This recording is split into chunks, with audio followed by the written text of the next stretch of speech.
you heard in breaking news that Netanyahu is still bombarding on Gaza. Almost 83% of Gaza area has been taken or destroyed by the Israeli Defense Forces IDF. No one is calling to stop. Why, sir? Well, as you know, if you officially has to call a stop, this has got to come through the United Nations Security Council, and the Security Council had that obnoxious veto. One of the 5 existing members, whoever it is, if says not or not agree, if he vetoes, then nothing is passed. So America has been vetoing all the decisions that the whole world is coming, including the other 14, including the all great powers, France, UK, China, and all that. So that is why nothing can be done and nothing is being done. Even the last, after the bombing, or I should say yes, aerial bombing of the peace negotiators from Hamas, they were able to call a meeting, and the resolution of the meeting, the agreed resolution is that the UN Security Council condemns it, because US could be made to agree only up to this, nothing more. So Netanyahu and the present US administration know that they can do like this, no other people can do anything. Now I do not know when it and how it stops, and many other things. This is a very unfortunate thing in the world, but anyway, this lame duck UNO is better than no UNO at all. That is why we agreed, but it cannot serve the purpose if one of the 5 members disagree to any point. And US's this Israel is UNO's great client, or UNO is the client of Israel. They always uphold each other's interests, and so I don't foresee anything. Now a sort of peace negotiation has been going on in Doha, and that has been bombarded, and Qatar is one of the closest allies of US, and the Middle East's greatest air base is in Qatar. So they thought a lot of things will happen, but it could only be we condemn. And the language of the US delegation, of course approved by the President of the state, is that at the same time that Israel has a right to defend itself. Who said they don't have? That means Israel can do anything and everything and go away with it. And even if jokingly, I don't know, he didn't say jokingly, and they say this Gaza area would be made a Riviera for the US. He said it, we thought, what madness, but he continues with it sometimes. So I do not know how it can stop.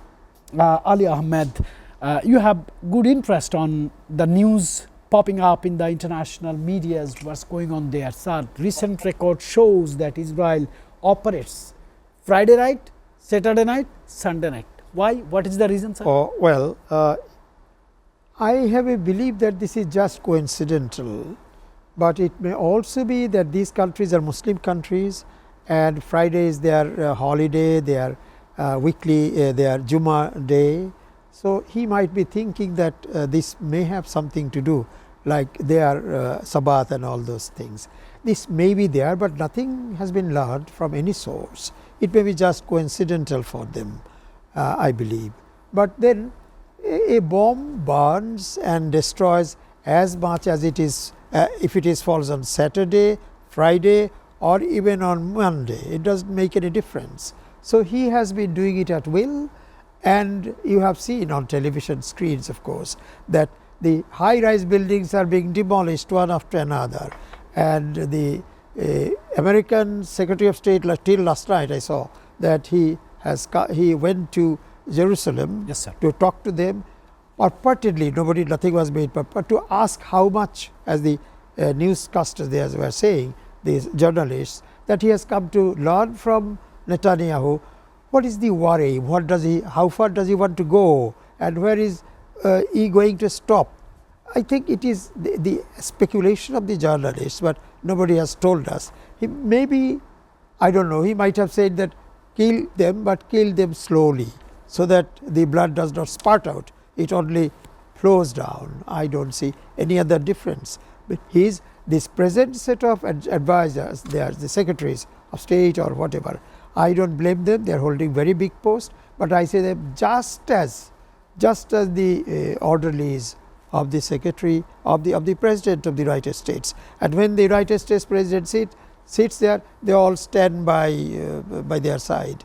I have not seen it before in my age, in my all the years. This is for the first time, and they are all at the Senate. They are all just okaying or pushing them to do further. I don't know if they care about the whole world opinion. This is just sad, pathetic, tragic. I don't know what is the future of the world. Your question I put to Norman, you heard his answer. I am sure we will again discuss this issue. It is a big question. Now I want to ask you one question, sir. The team from Hamas has come to Qatar. It was a part of negotiation team, and Qatar was negotiating on the point issued by the US president. Exactly, sir. Proposal. They have reached into Qatar, Doha. They have been bombarded. They have died.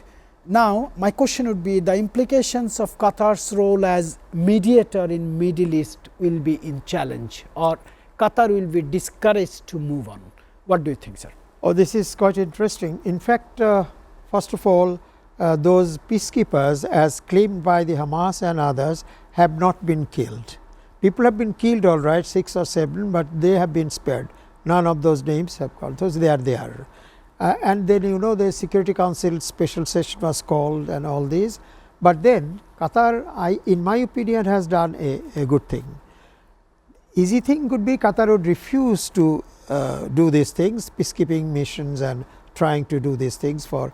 But then Qatar thought very coolly. They said, purpose of Israel is not to stop the war, is not to bring about a ceasefire. So they said, yes, whatever happens, we will go ahead with the peacekeeping efforts, that is ceasefire talks here, and it is based on the proposal given by the US president himself.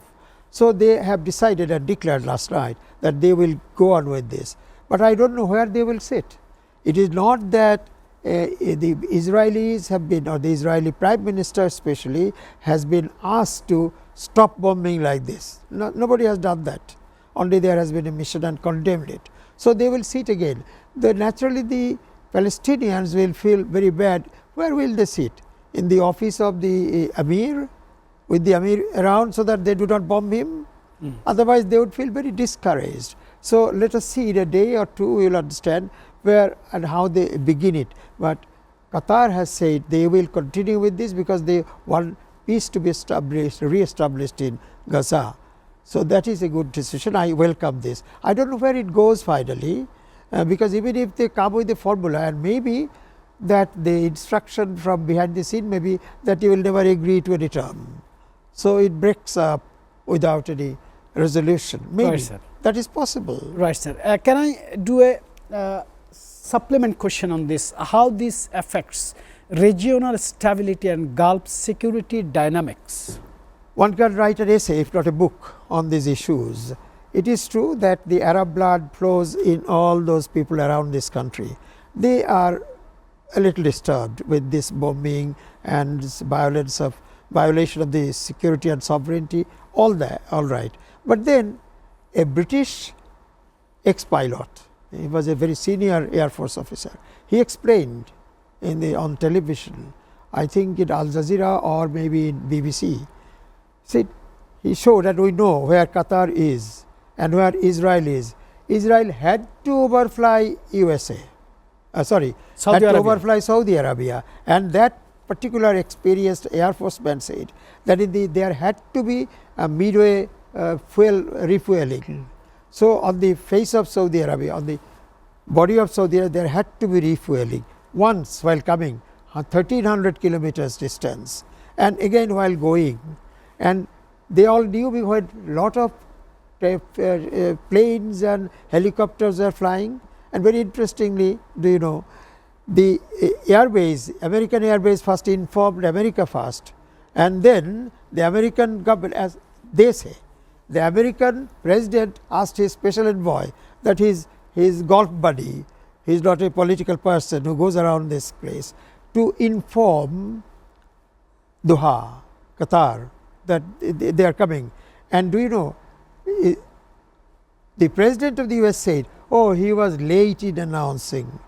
State secretary like this, bomb is going there, informing the country, and he is 10 minutes after the bombing was done, and the President says that, oh, he was late. These are all planned. These are all very planned, and they can go unscathed, they can go unpunished, because who punishes the US President today? But the Roman Emperor was not punishable sometime. Where are they? Even the British, who are now more better than before, the British Parliament, the British Prime Minister was unpunishable someday in the 19th century. Where are they now? So, this America, maybe we won't see it, but in the next century, it is going to be the Chinese century, not American. Exactly, sir. I really appreciate your answer.